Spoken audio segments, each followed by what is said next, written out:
ምሽጉን አልፎ ምሽግ ተራምዶ አቆላላፊ የሬሳ ነዶ አርበኛ አብነት አያሌው በአብይ አህመድ ትዕዛዝ የአማራ ብሔር ሲጨፈጭፍ ሲያርድ መስጂድና ቤተክርስቲያን ሲያቃጥል ሰምቶ ዝም የሚል አእምሮ አጣ።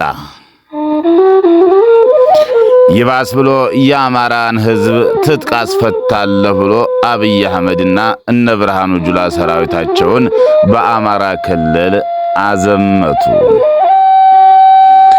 ከተማ መኖሬ ነግዶ ማትረፌ ከህልውናዬ አይበልጥም በማለት ወጣት አብነት አያሌው ጠመንጃውን ወልሎ ትጥቁን አንግቶ ወደ ጫካ ወጣ።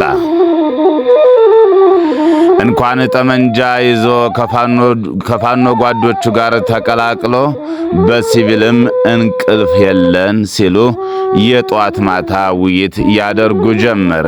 የአንባሰል ወረዳ ሚኒሻና ፖሊስ። እርግጥ ሚኒሻና ፖሊስ በጭልፋ ምስር ወጥ ብኩርናቸውን እየሸጡ ከአማራነት ይልቅ ሆዳቸውን የሚያሽቀዳድሙ ለአራት ሺህ ብር የሆዳቸውን ማንነት የሸጡ ሆዳሞች ናቸው።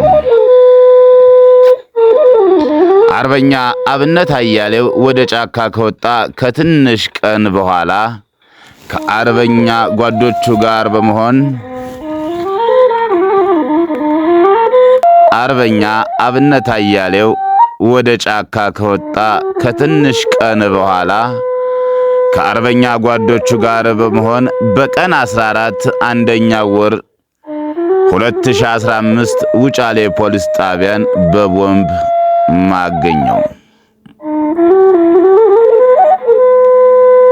ጣቢያው ተቀምጦ የነበረ ተተኳሽና ክላሽ እንዲሁም ብሬን ከሞቱት ከወፍ ነጋሪ ሳይቀር ከተደመሰሱት ፖሊሶች መካከል ትጥቅና ስንቁን ይዞ በመውጣት ለጀሌ ጓደኞቹ አስታጠቀ።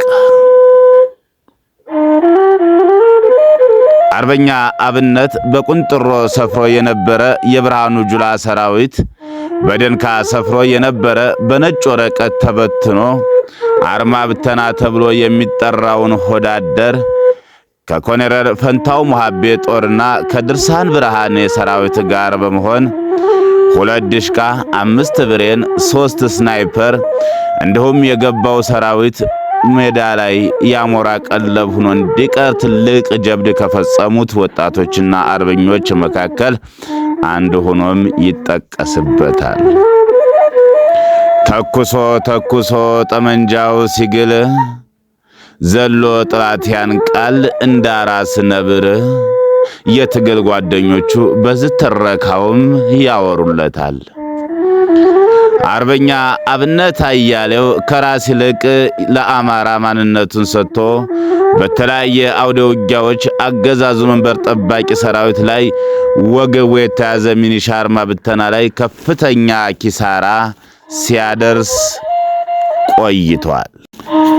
ሚኒሻ ፖሊስና አርማ ብተናን እንዲህም ሲል ይሳለቅባቸዋል። ሚኒሻ አርማ ብተናና ፖሊስ ብርሌ አንድ ናቸው ይላል። ምክንያቱም ሁለቱም ሆድና አንገት እንጂ ጭንቅላት የላቸውም እያለ ጓደኞቹን ያጫውታቸዋል። በመጨረሻም በቀን 20 2017 በሰሜን ወሎ ውርጌሳ የአገዛዙ ሰራዊት አጠቃለሁ ብሎ በ3 አቅጣጫ የሰነፍ ዱላ ረጅም ነው እንደሚባለው ሁሉ የፈሪ መሳሪያውን መርፍ፣ ሞርተር ይዞ በ3 አቅጣጫ ቢመጣም በጎሎ ወንዝ ምሽግ በመያዝ የአገዛዙን ሰራዊት እጭረቻው ላይ ሬሳ በሬሳ ላይ ያነባብራቸው ጀመረ። ዘሎ እየገባ መውጫው የሚጨንቀው የብርሃኑ ጁላ ሰራዊት ወዴት ይምጣው?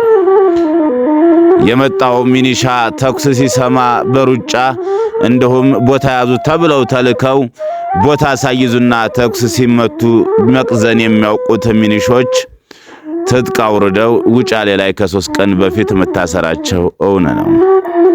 ሜዳ ላይ የረገፈውን ጓደኛቸውን እንኳን ይዘው እንዳይወጡ የድሃ ልጅ የሚቀልደው ብርሃኑ ጁላ ከሜዳ አስከሬናቸው ሳይነሳ እንደቀረም ይወራል። አርበኛ አብነት አያሌውም ከረፈረፋቸው የጁላ ሰራዊት ላይ 3 ክላሽ አንስቶ ሲመለስ የተረፈውን ሰራዊት ለማውጣት በዙ በመድፍ ከተማውን ሲጨፈጭፍ በዙ ፍንጣሪ ሊሰዋ ችሏል። ጀግና ተሰዋ እንጂ ሞታ አይባልም። ታጋይ ይሞታል፣ ትግል ይቀጥላል። ወጣትና አርበኛው አብነት አያሌው መንገድ ላይ ወይም ከተማ ተቀምጦ ሞትን ወይም የሞትን ጽዋ አልተጎነጨም። ለተደፈረችው አማራ፣ ለተጨቆነው አማራ ማንነቱን ሀብት ንብረቱን ጥሎ በመውጣት ትልቅ ታሪክ ጽፎ ተሰውቷል። ታጋይ ይሞታል፣ ትግል ይቀጥላል። ግንቦት 22 2017 ለሞላው ቤተሰቦቹና ለትግል ጓደኞቹ ሁሉ መጽናናትን እየተመኘን